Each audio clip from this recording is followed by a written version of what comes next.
Bismillahirrahmanirrahim. Malam hari ini saya akan menyampaikan tafsir tentang surat Al-Asr. Bismillahirrahmanirrahim. Wal asri innal insana lafi khusrin illal ladzina amanu wa amilus salihati wa tawasaw bil haqqi wa tawasaw bis sabr. Ya ma'arahimakumullah. Ini kajian surat Al-Asr, surat yang memang menjadi salah satu surat langganan kita. Ya. Malaikat tidak apal bener sama kita nih. Karena kalau sholat lagi sendirian pasti wal asri kebaca. Ya. Bahkan begitu baru takbiratul ihram, kemudian kita sampaikan alhamdulillahirabbil alamin. Kalau sholat sendiri, ini malaikat sudah duga nih, pasti yang pertama surat Al-Asr nih. Ya. Dibacakan wal asri innal insana lafi khusr. Kan apa saya bilang? Ini ayat-ayat yang merupakan surat-surat pendek yang menjadi zikiran dan juga bacaan kita bersama. Saya yakin kita semua hafal. Dan ini surat yang paling disukain sama anak sekolah sampai dengan saat ini. Biasanya kalau sudah surat Al-Asri pulang langsung. Ya, kan begitu. Ya. Namun apapun yang dilakukan itu bukan tanpa alasan, ya. Bukan tanpa contoh, ya. Memang ada contoh yang dicontohkan oleh sahabat Rasulullah sallallahu alaihi wasallam. Baik jamaah rahimakumullah, kita akan kupas surat Al-Asri merupakan surat Al-Asr, surat yang 103 dalam susunan Quran. Ya. Merupakan surat Makkiyah yang turun di kota Makkah, yang asbabun nuzulnya. Dulu kebiasaan orang Arab nih, orang Arab jahiliyah, Pak. Jahiliyah, Bu, ya. Yang jahiliyah, bukan Arab yang cendekia, ya. Yang jahiliyah. Itu kalau sore kerjaannya suka ngerumpi. Kalau sore suka kumpul, dia bercanda, dia ngerumpi, sama kayak ibu-ibu kita kalau sore. Itu ba'da asar kalau dihitung sekarang. Kalau sore itu pada kumpul, pada bercanda, kadang-kadang kelewat bercandanya terjadi perselisihan di situ. Ba'da asar terjadi perselisihan, permusuhan di saat asar itu. Bahkan tidak sedikit saat itu orang sana itu menganggap asar itu merupakan waktu yang kurang baik dalam kehidupan dulu, ya. Bangsa jahiliyah menganggap asar itu merupakan waktu yang tidak baik, kurang baik minimal. Kenapa di waktu asar itu banyak sekali kejadian-kejadian yang membuat mereka tidak nyaman dalam hidupnya dulu. Padahal bukan waktunya yang salah manusianya, ya begitu. Sebab Nabi kita Muhammad SAW menyatakan dalam sebuah hadisnya, la tasubud dahra. Janganlah engkau mencaci, memaki, menyalahi, ya, dahar, waktu. Fa inna Allah wa dahru, karena Allah itu pemilik sang waktu. Jadi kita nggak boleh menyatakan waktu itu tidak baik. Kan masih ada di masyarakat kita yang barangkali modelnya misalnya hitung-hitungan. Kalau pernikahan ini harinya hari baik, bulan baik, tahun baik, kan begitu. Kalau hari ini nggak baik, jatuhnya nggak bagus gitu. Dulu kan ada yang hitung-hitungan begitu. Begitu dihitung-hitung jatuh pada tikar kuning katanya. Kalau tikar kuning itu biasanya hidupnya melarat terus dulu. Padahal itu salah, ya. Kita nggak boleh, dilarang oleh Nabi untuk mencaci atau meremehkan waktu-waktu yang telah Allah ciptakan buat kita bersama-sama, ya. Sampai akhirnya Rasul mendapatkan wahyu ini ketika ada perselisihan tentang waktu. Maka turunlah surat Al-Asr di Makkah. Apa kata Allah? Wal asri. Maka wal asri ini Allah bersumpah. Dalam ilmu nahwu, waw ini merupakan huruf qasam. Harfu qasamin salah satun wa iyal waw wal ba wa ta. Kita kan sering dengar kalau Allah ngomong wallahi kan gitu. Allahi, wabillahi, itu huruf qasam, huruf sumpah dalam ilmu nahwu. Maka Allah bersumpah wal asri, demi masa, Demi masa yang bagaimana maksudnya? Maka keterangan dijelaskan wal asr itu ada yang mengatakan wal asr itu merupakan al khos ya dulu adalah am. Waktu khusus asr tapi menerangkan secara umum. Disebutnya asar tapi penjelasannya umum. Waktu. Ya. Kan banyak dalam Quran Allah bersumpah wal asri, ada wadduha. Karena wadduha iyanya alifnya muqaddar, maka dia dimajukan dengan fathah karena dia muta'al. Enggak ada wadduhi, enggak ada. Enggak bisa. Biasanya kalau harfu qasam maka majrurun bi kasroh gitu. Ya. Kalau ada harfu qasam maka wal asri, maka dia kasroh belakangnya. Tapi kalau wadduha nggak bisa karena haknya itu ada alif muqaddar dia di sini belakangnya. Mabni lil fathi, maka dia mabni lil fathah. Ya. Nggak bisa waduhi, nggak bisa. Tapi Ustaz Muhammad bisa waduhe. Ustaz Muhammad waduhe ya. Nah itu lain dah, itu qiraahnya beda. Beliau menyampaikan itu ada dasarnya, bukan enggak ya. Kan gitu. Kalau kita yang nggak ngerti jangan ngikut. Tiba-tiba imam sholat Jumat baca wadduha, bismillahirrahmanirrahim, wadduhe. Nah, kaget yang belakang. Mungkin ini imamnya orang Betawi kali kan gitu. Karena pakai gitu, ya. Jadi makna yang pertama wal asri itu dijelaskan oleh ulama adalah waktu am, ya. Zikrul khas wa yadulul am. Disebutnya khusus tapi maksudnya umum. Wal asri. Kemudian juga disebut juga ada wal asri itu adalah waktu asar. Kenapa waktu asar disebut? Ini waktu yang urgent dalam kehidupan yang sering orang tinggalin di asar ini nih. Makanya ada ayat hafizu ala sholati wa sholawati wusta kan gitu. Bahkan wusta itu ada sebagian mufasir menjawab itu adalah sholat asar. Kita suruh menjaga sholat-sholat lima waktu kita, khusus sholatnya di tengah-tengah.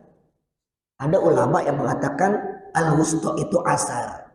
Maka asar menjadi merupakan bagian yang terpenting dalam kehidupan kita, waktu asar. Maknanya apa cara filosofis? Kalau sudah asar berarti dikit lagi maghrib. Kalau udah maghrib berarti gelap. Kita analogikan, kalau udah tua dikit lagi sakit. Kalau udah sakit dikit lagi mati kan gitu ya. Artinya kalau udah asar, ayo pulang. Pulang. Dulu kita zaman-zaman masih di kampung, kalau saya masih di kampung.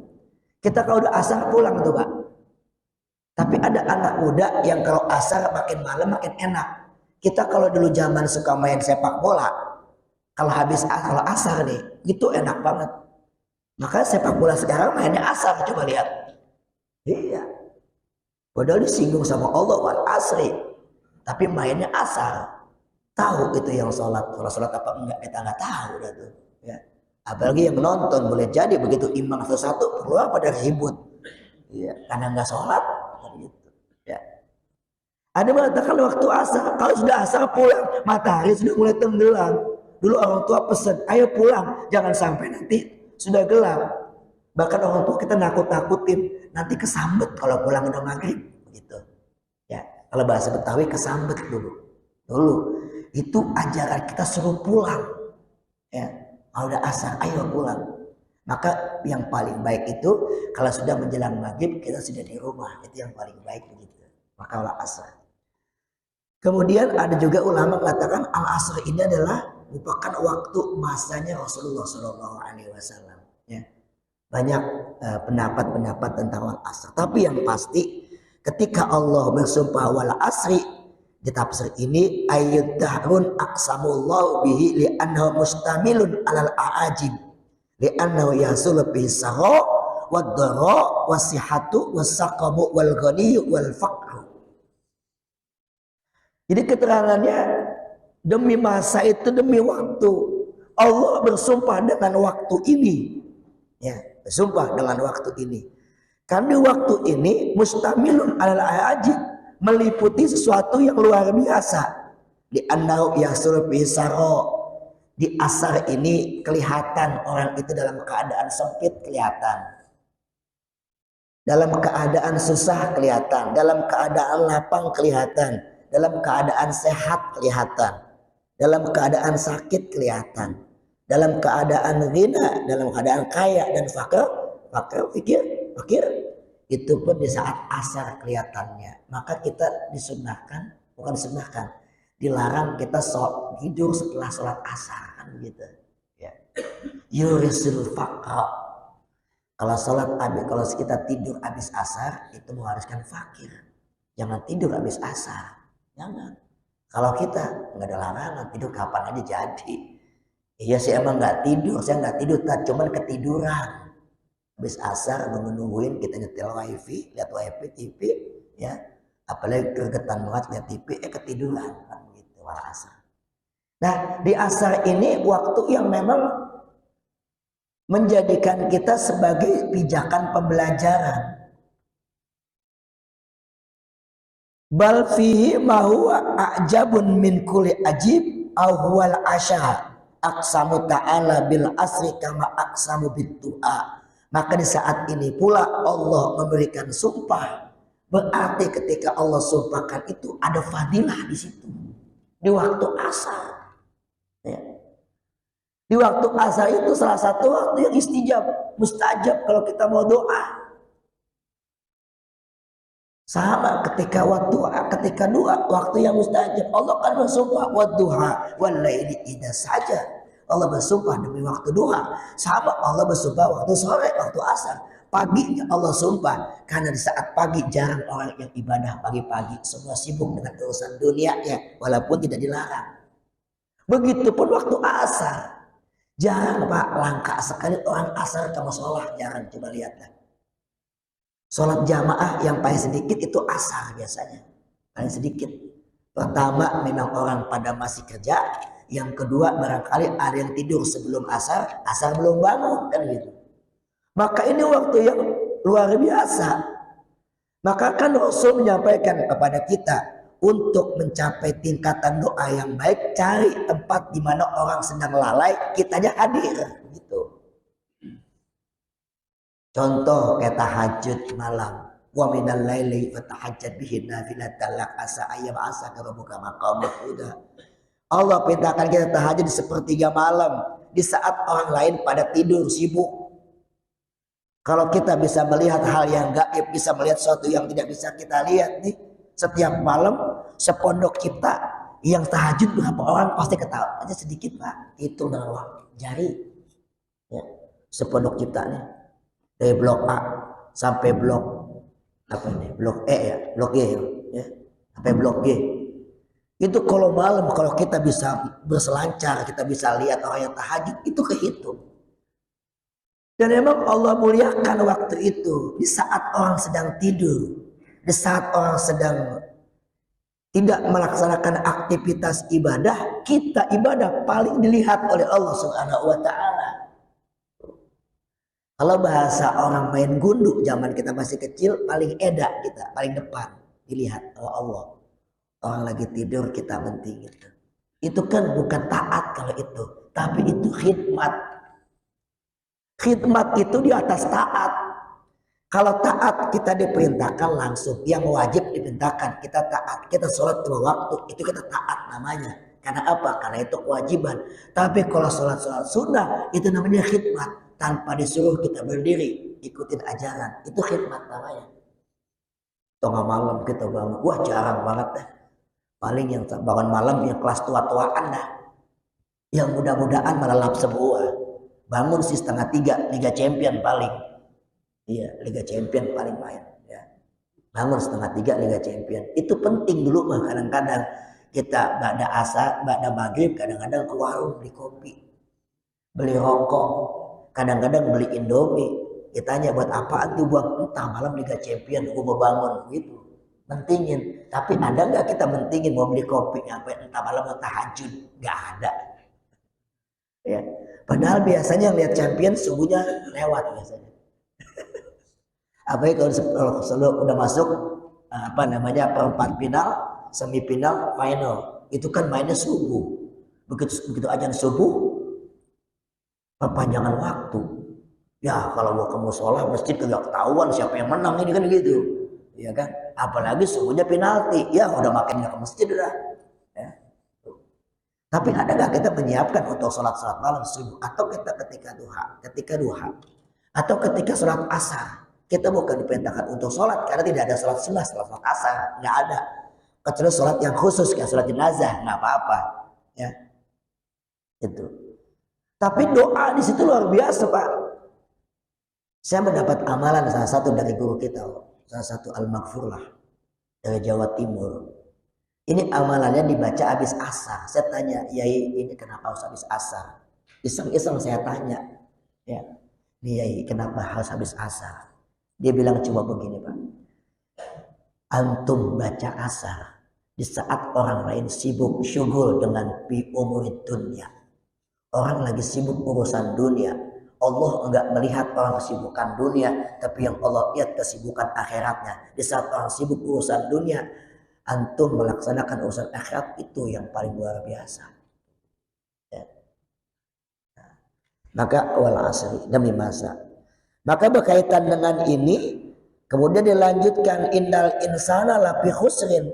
Sesungguhnya manusia itu semua dalam keadaan merugi, enggak ada manusia yang untung. Pada hakikatnya semua merugi, Pak. Merugi semua.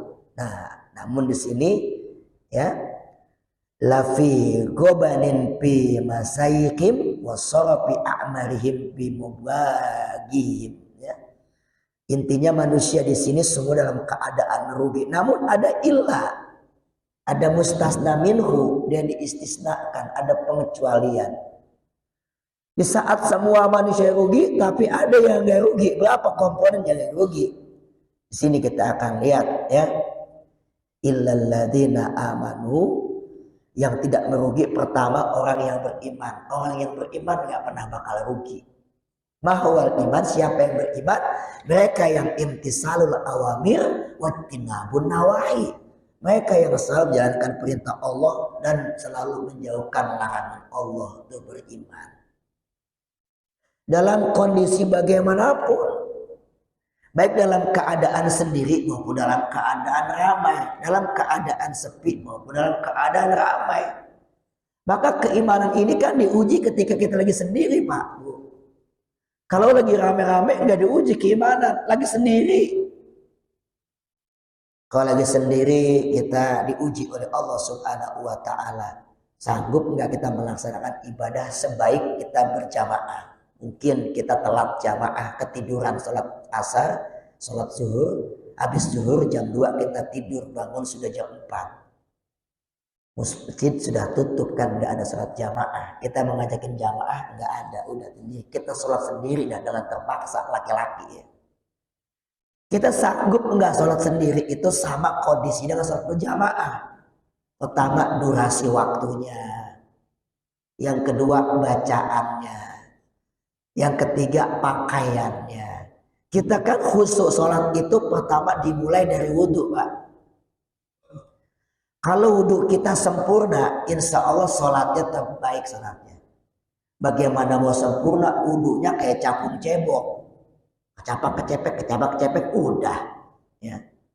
Enggak dia perhatikan rukun wudhunya bagaimana, mukanya kalau dia basuh wajah seperti apa. Fikih mengajarkan bahwa membasuh muka min manabiti sya'ri, dari tubuhnya rambut dari sini kan, sampai ke anak telinga, sampai ke zakon, sampai ke dagu, ini semua harus basah. Kalau kita wudhunya sempurna, itu dimulai langkah sholat khusyuk sholat kita. Kalau wudhunya buru-buru, udah jarang banget yang khusyuk udah. Makanya orang yang khusyuk itu benar-benar luar biasa. Kata Allah, qad aflahal mu'minun. Sungguh beruntung orang yang beriman. Siapa di antaranya yang sholatnya pada khusyuk, fi sholatihim khasyi'un, sholatnya khusyuk. Yang tahu khusyuk di kita dengan Allah. Paling enggak dimulai dari awal, wudhunya kita perbaiki. Tuh, ayo dah kita wudhu kita coba. Apalagi kalau lagi kerja di kantor, bajunya kecil kan, baju selimpit. Wudhu kan harusnya sampai di sini, sampai di siku. Tangannya sempit, asal gulung aja udah. Ya. Bajunya selimpit kan kecil bajunya, asal gulung nggak sampai siku, padahal rukunnya kan sampai sini ya. Ya, muka asal aja, udah asal aja. Dari situ kelihatan nanti. Kemudian yang kedua setelah wudhu dari pakaian deh. Pakaian. Kalau kita di rumah, kita berpakaian sholat layaknya sholat di masjid, insya Allah khusyuk Pak. Cuma kalau di rumah biasanya beda sama di masjid pakaiannya. Bah. Ya. Maka orang dulu, saya punya kakek almarhum, kakek saya. Beliau meninggal makamnya di Makla. Ya. Itu kakek saya. Kalau sholat di rumah, itu sama dengan sholat di masjid. Dia punya pakaian khusus. Jadi nggak sembarangan. Kelihatan khusus itu dia pakaian juga. Kalau kita mengkhususkan pakaiannya, berarti kita khusus, emang niat. Ini kan kita kadang-kadang asal jadi. Sholat di rumah kadang-kadang pakai kaos partai. Iya, kaos partai dipakai. Iya, apalagi besok nih 2024 nih, wah November nih. Besok masjid banyak banget kaos partai nih. Salat Jumat, Allahu Akbar, moncong putih. Macam-macam kan.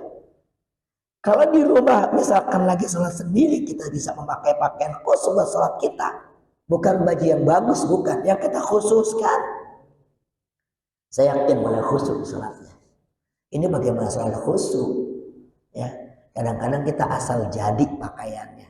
Ya, asal jadi pakaian begitu. Yang penting kan nutup aurat, gitu alasannya. Iya, kalau soal penting ya iya sih. Tapi kan kualitasnya beda. Khususinatakum inda kulli masjid. Suruh pakai kita pakaian kita yang bagus ketika menyampaikan sampai ke masjid. Jadi mereka yang beriman yang selamat nih, nggak bakal rugi yang beriman dalam keadaan bagaimanapun. Lagi COVID kemarin 2 tahun kita nggak bisa kemana-mana. Ustadz libur panggilan ceramah 2 tahun, waduh kesian banget. Ya. Alhamdulillah Ustadz kalau yang NU mendingan dikit ya, 2 tahun nggak kemana-mana banyak yang mati. Ya tahlil lumayan juga dah tuh.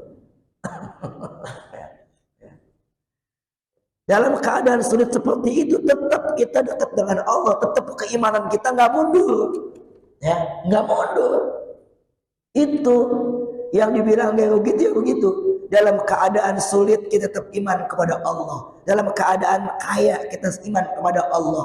Kita nggak pernah melupakan Allah dalam keadaan kondisi bagaimanapun. Maka Nabi nyuruh, ingatlah engkau ketika engkau lagi dalam keadaan senang, dan Allah akan ingat engkau dalam keadaan susah. Kita akan terbalik. Lagi susah ingat Allah, lagi susah.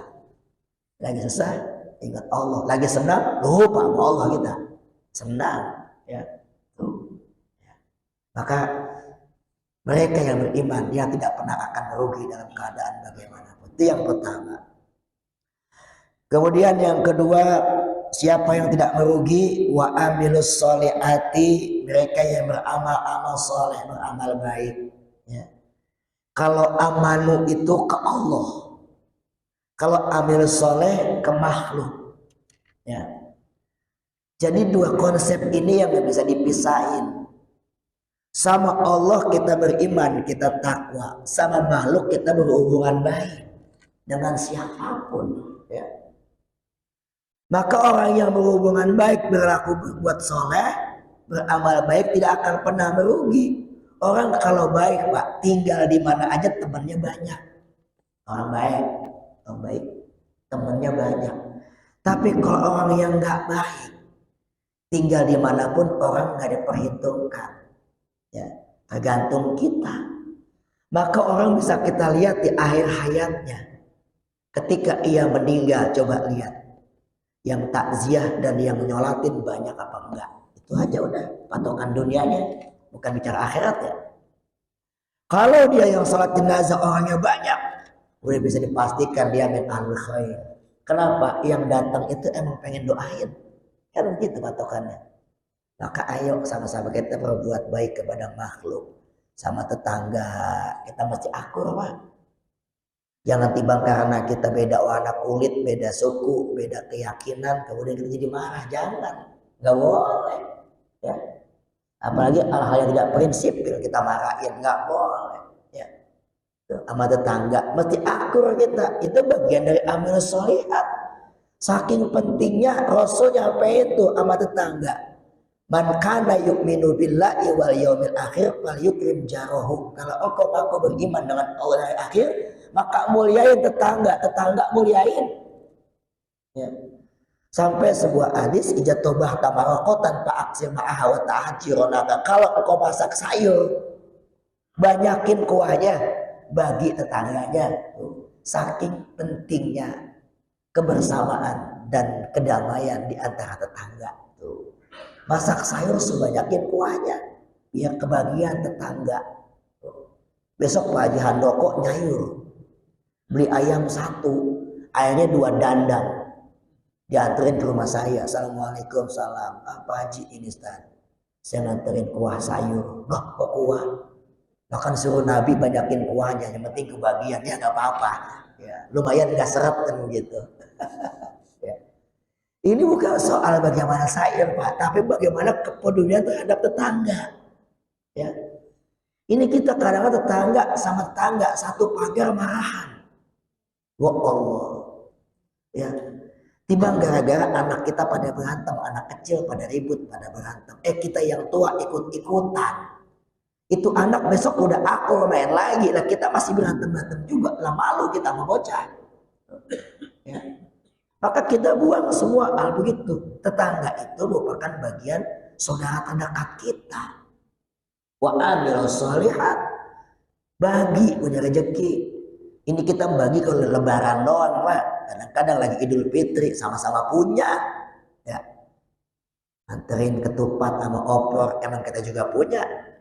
Kalau kan maran-maran ya kita nggak ada sama sekali. Kita nggak punya lauk. Anterin ini. Begitu ya. Makanya saking pedulinya Rasulullah menyampaikan. Ya. Nggak ada manfaatnya orang yang bolak-balik Mekah Madinah kalau tetangga sampai ke rumahnya pada kelaparan gitu. Nggak ada manfaatnya. Bolak-balik Mekah Madinah tiap bulan atau tiap tahun hajinya, tapi tetangga sampai rumahnya kelaparan Pak. Nggak ada manfaatnya itu. Ya, nggak ada manfaatnya. Saking begitu pentingkan tetangga. Wa amilus sholihat. Maka ayo berbuat baik kepada siapa saja, berbuat baik. Ya, kita kan yang paling susah kan memanusiakan manusia yang susah. Ya.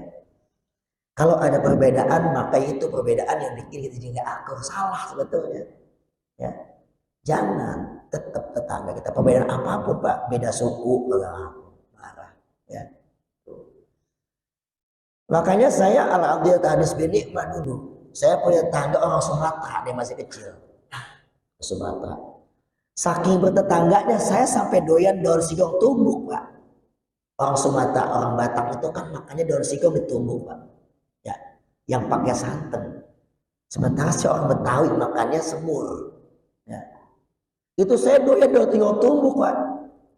Karena sering dibagi sama tetangga saya orang Batak. Daun singkong ditumbuk pakai santan, singkongnya mentah lagi. Ya. Dulu saya nggak pernah mau, tapi ternyata enak juga ya. Saking bertetangganya. Sampai tetangga saya orang Batak doyan banget sayur asem, doyan banget. Ya, ini sayur asem kayak buatan nenek ini katanya. Sampai saat ini begitu. Itu bekas bagaimana kita sama tetangga harus akur, harus damai, harus berbuat baik di antara satu dengan yang lainnya. Kalau sudah kita berbuat baik seperti itu, maka orang yang berbuat baik tidak akan pernah merasakan kerugian. Ke Allah kita takwa, ke makhluk kita berbuat baik.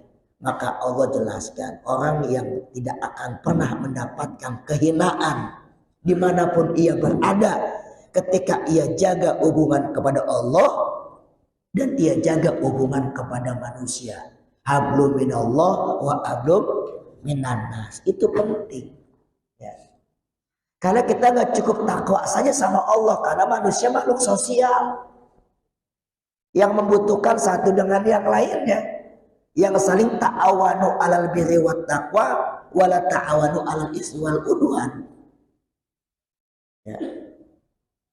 Yang saling tolong menolong, Maka pentingnya satu kesatuan dari dua tujuan itu akan mengatakan manusia tidak akan pernah merugi. Maka dimanapun kita berada, kalau kita baik dengan orang, pasti temannya banyak dan kita juga nyaman di mana-mana. Itu pasti. Ya. Itu komponen yang kedua. Fa innahum fi tijaratin lan tabur. Nah, maka kata tafsirnya, maka sesungguhnya mereka itu dalam usahanya tidak akan pernah merugi. Siapa yang gak pernah merugi? Orang yang beriman dan orang yang beramal soleh. Haistu istibdalul baqiyati sholihati bil ghadiyati raihati. Sampai menunjukkan kepada sesuatu yang ditinggal menjadi sebuah kebaikan, ya, yang dirasakan oleh orang lain. Tuh, ya.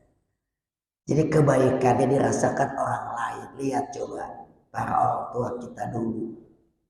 Kita bisa lewat jalan raya, siapa yang wakafin jalan? Kan begitu, ya. Kita bisa di masjid yang megah, siapa yang wakafin masjid? Kayak gitu. Kalau bukan ada orang-orang baik, nggak mungkin ada. Mungkin kalau di kompleks udah pengembang yang ngasih, Pak, ya. Tapi kan kita beli juga hitungannya. Tapi kalau kita di kampung, kita lihat jalan-jalan yang kita tapaki di sana, siapa yang beli?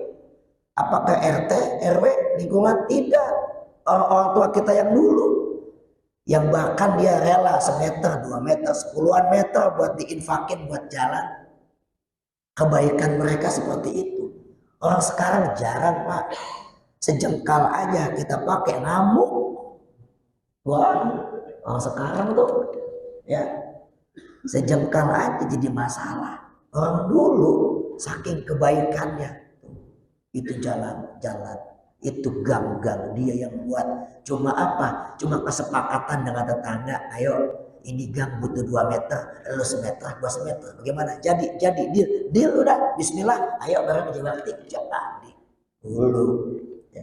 Kebaikan mereka bisa kita rasakan, ya. Maka mereka nggak bakal merugi dalam usahanya. Tijaratan lan tabur, ya, nggak pernah merugi. Mengapa doa ini sampaikan untuk orang haji dan orang umroh? Karena orang haji itu melaksanakan keimanan, orang umroh melaksanakan keimanan. Orang haji itu melaksanakan amilus sholihah, orang umroh melaksanakan amilus sholihah. Maka ada doanya, wa tijaratan lan tabur ya ahli ma fis sudur akhrijna minaz zulumati ilan nur. Nyambung di situ jadinya, ya. Allahumma ij'alhu hajjan mabrura wa sa'yan mashkura wa dzanban maghfura wa tijaratan lan tabura, kan gitu. Karena apa? Dalam pelaksanaan itu ada amanu, ada aminus sholihah. Emang ada aminus sholihah? Ya. Ketika kita haji dan umroh, ketika haji kita tidak boleh berkata-kata kasar. Kita tidak boleh mencabut tanaman. Itu kan bagian aminus sholihah. Ya. Maka boleh jadi doanya seperti itu, ya. Wa tijaratan lan tabur.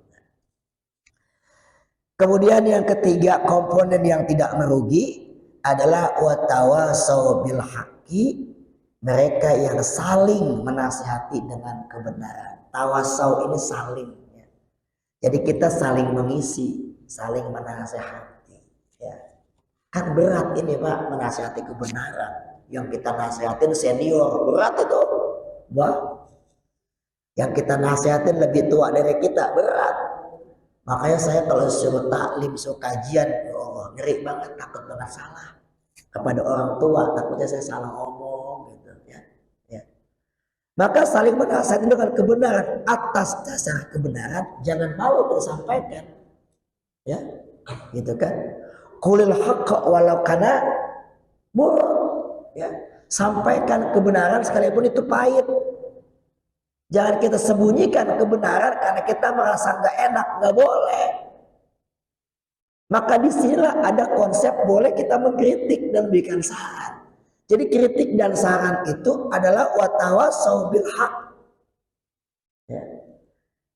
Apalagi kalau kepada pemimpin, baik pemimpin tingkat tinggi sampai yang bawah, silakan. Cuman kan kita kadang-kadang cuma kritik doang, solusi kagak ada. Ujungnya bukan kritik, nyalain. Iya, nyalain ujungnya. Tapi yang dikritik kadang-kadang kagak mau, enggak mau. Ngomong doang kalau terpilih saya masih siap dikritik, tenang aja.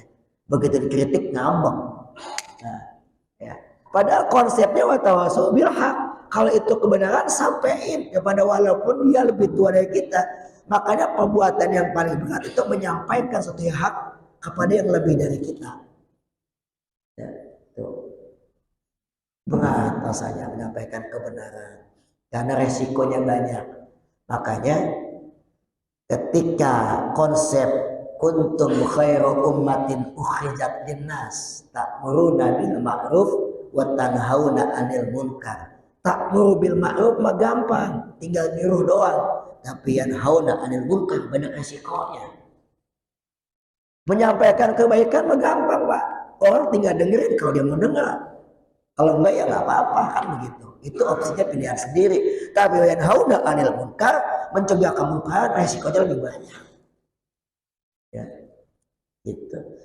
Maka apapun yang berkaitan dengan yanhauna 'anil munkar banyak sekali multi tafsir, banyak sekali multi perdebatan.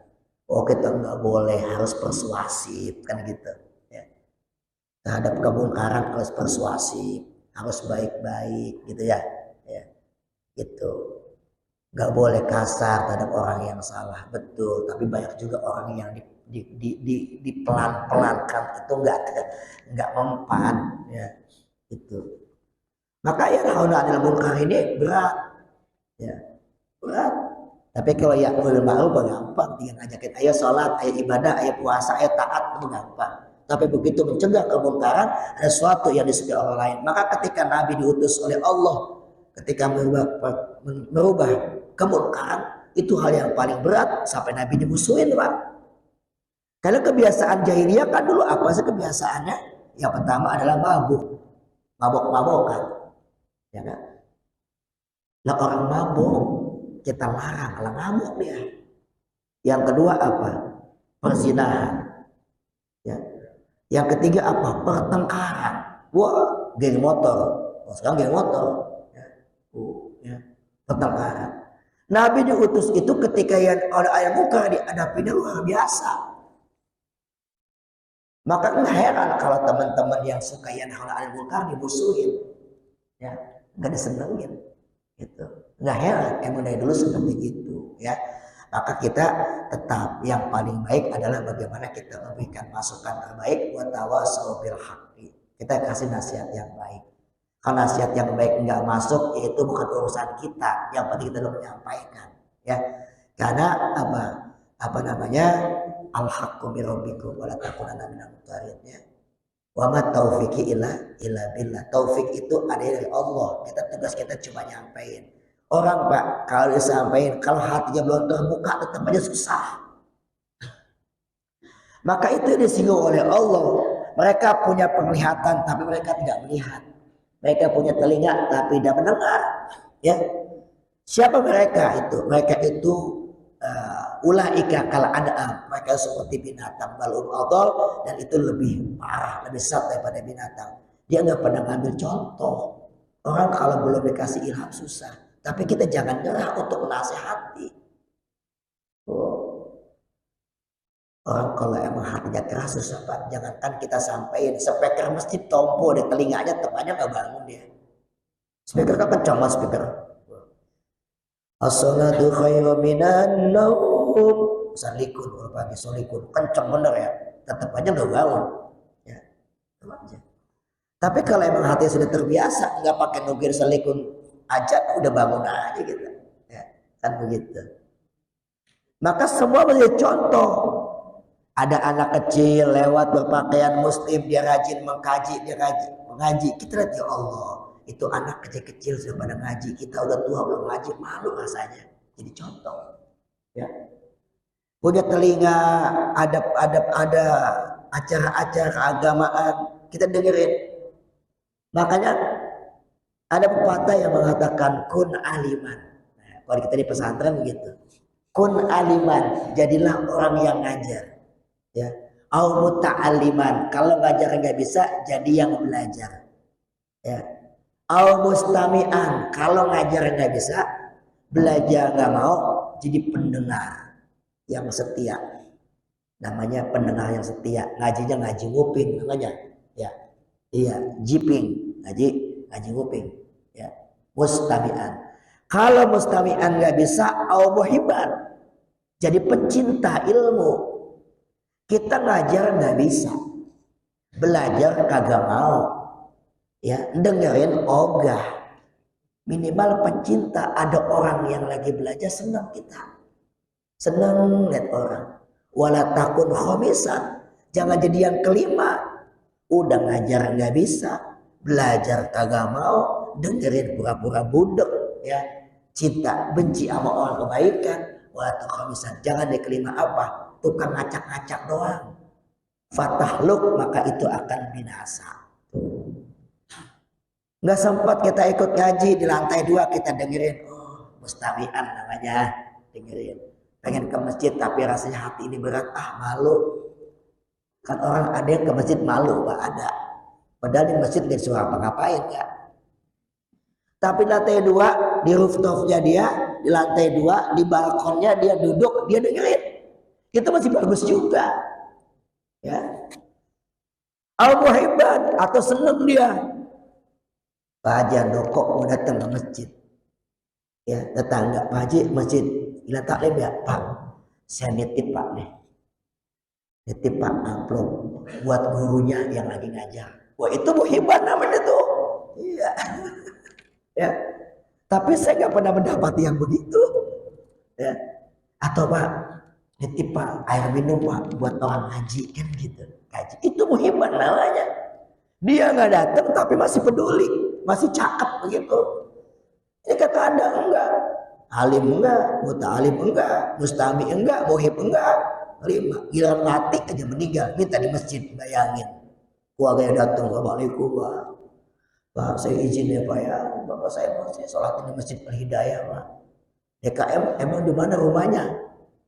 Ini Pak di Blok C. Nah, saya belum pernah lihat, emang nggak pernah datang Pak bapak saya Pak. Ya. Jangan sampai kita datang udah digotong Pak, malu kita sama masjid, gitu. Ya. Nah kita kembali lagi. Jadi watawasau bil haq, sampaikan itu kebaikan. Maka itu komandan ketiga. Maka komandan yang keempat, watahassu bi kulli ma hukum syar'i. Ya. Siapa yang menyampaikan hak? Tahassu bi kulli ma hukum syar'i, menyampaikan dengan apa yang sesuai dengan hukum syara, hukum agama. Bisihatihi, dengan nasihatnya, wabi ilmihi, dengan ilmunya, wabi amalihi, dengan contoh perbuatannya. Nah, maka kita boleh, nggak nyanggup kita pakai mulut kita contohin, bukan ria, bukan ria, kita contohin kalau nggak mau pakai mulut, ya, gitu. Nggak sanggup dengan ilmu, ya, kita contohkan, ya.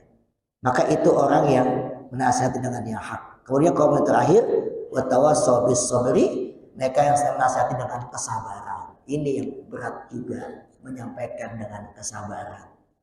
Ayat tahassu bis sabri ala ada'i faraidi, artinya mengeraskan dengan kesabaran untuk menunaikan segala fardu yang Allah wajibkan, wattinabu ma'asihi, dan menjauhkan larangannya, alal murazi. Ya, menyampaikan nasihat dengan kesabaran untuk melaksanakan fardunya Allah Subhanahu wa taala. Aduh, kita ibadah butuh kesabaran karena ada aja godaannya. Mau ke masjid, tiba-tiba tetangga datang. Apalagi mau ke masjid, teman bisnis datang. Kita udah pesen datangnya aja malam-malam, mana Isya. Bilang Allahu Akbar, Assalamualaikum. Waduh, yang pembayaran tanah ini. Wah, kalau kita ke masjid gagal bayaran ini. Ya, ya. Untuk menjalankan fardu Allah kita pasti sabar. Karena banyak godaannya. Orang kalau ingin berbuat baik godaannya banyak.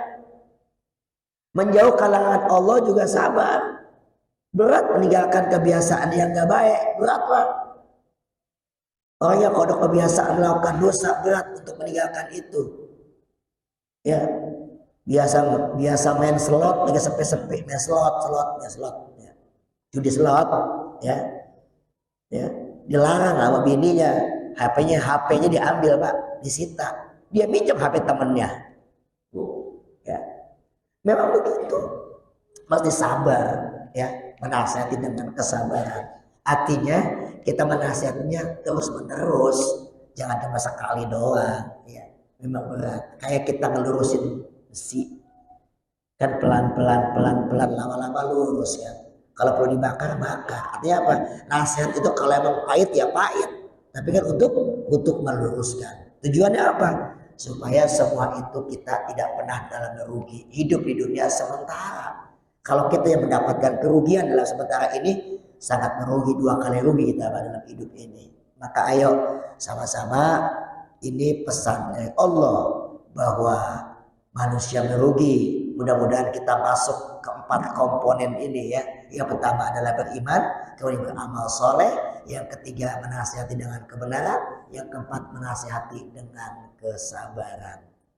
Mudah-mudahan kajian ini bermanfaat buat kita bersama-sama. Sampai isya kan Pak ya? Sampai isya ya? Ya mudah-mudahan manfaatnya. Mari baca suratul Fatihah, mudah-mudahan menjadi ilmu buat kita bersama-sama. Kita menjadi istiqomah dalam melaksanakan kebaikan. Al-Fatihah. A'udzubillahi minasyaitonir rajim. Bismillahirrahmanirrahim. Alhamdulillahirabbil alamin arrahmanirrahim maliki yaumiddin iyyaka na'budu wa iyyaka nasta'in shiratal mustaqim shiratal ladzina an'amta 'alaihim ghairil maghdubi 'alaihim waladdallin. Faqad karim ya arhamar rahim. Allah biaqil Fatihah wa bisyiril Fatihah bil Fatihah wa bi kamatil Fatihah ya fajam ya kashifal gham ya mali abdi ya kafir ya hamdu salam wa akhiran alhamdulillahi rabbil alamin. Subhanakallahumma wa bihamdika asyhadu an la ilaha illa anta astaghfiruka wa atubu ilaik. Assalamualaikum warahmatullahi wabarakatuh.